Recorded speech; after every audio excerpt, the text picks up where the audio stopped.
সকাল সকাল বদনা হাতে করে যাচ্ছিস কনে? বদনা তো খালি শো, আমি তো যাচ্ছি বদনাই করে গাজর আনতে।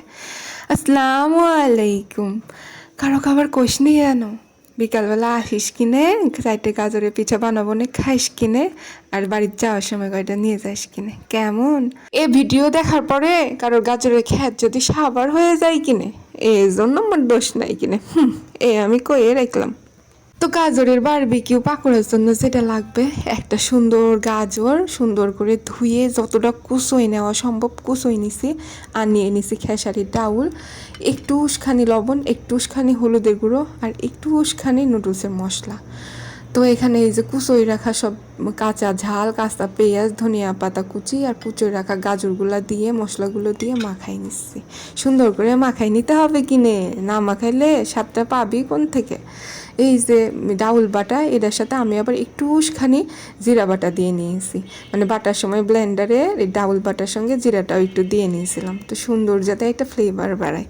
তো একদল বুয়া এসে আবার কমেন্টস করবে, আপা আপনি খালি সব কিছুতেই মশলা খান, আরে মশলাই যদি না খাবি তাহলে পিওর স্বাদটা রান্নার পাবি কোনে কত? আর তোগের এত সুন্দর রেসিপি কেই বা করে দেখাবে আমি ছাড়া? আমার ভিডিওতে একটু লাইক কমেন্ট করিস, তাহলে ভাল লাগবে না আমার মনটা। এই যে সুন্দর করে মাখাই নিছি, এই যে মুঠি মুঠি করলে যাতে সুন্দর একটা শেপ দেওয়া যায়, ইরাম করে সুন্দর করে মাখানো হয়ে গেলে ডানে বামে আশেপাশে না তাকাই সোজা চলে যাবে চুলার কাছে। চুলাটা ধরই দিয়ে তারপরে পরিমাণে একটু করে তেল দিবি, একটু খানি তেল দিস। কেমন বেশি তেল দিলে আবার বারবিকিউ হবে না নে, পিওর স্বাদটা পাবি না নে। সে আবার কফি, আফা আপনি কি রেসিপি দেখাইলেন, ওই বারবিকিউ যে ফ্লেভারের স্বাদটা সেটা পাইনি। তো বারবিকিউ স্বাদের সাথে যাতে একটু স্বাদটা আরও বাইরে যায়, এই জন্য একটু নুডলসের মশলাও দিয়ে দিস কিনে, স্বাদটা কিন্তু ভালো পাবি। তো একটু খানি তেলে এই যে সুন্দর করে গোল্লা গোল্লা করে এই যে সুন্দর করে সবগুলা বড়া আমি দিয়ে নিচ্ছি। তাই না, উল্টাই পাল্টাই সুন্দর করে ভেজে নিতে হবে কিনে।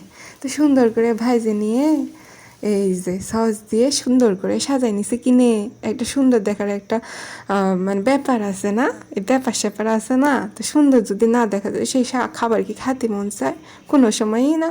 তো কারো জামাই যদি একটু রাগ করে মুখটা তেরা ব্যাকা করে এদিক সেদিক করে বসে থাকে, সে জামাইয়ের সামনে এত সুন্দর করে এই যে গাজর দিয়ে একটা বারবিকিউ পাকোড়া বানাই দিস কিনে, জামাই খায় তোর ওপরে মানে ফিদা হয়ে যাবে। তোর ওপরে না হলে তোর হাতের রেসিপির ওপর তো হবেই।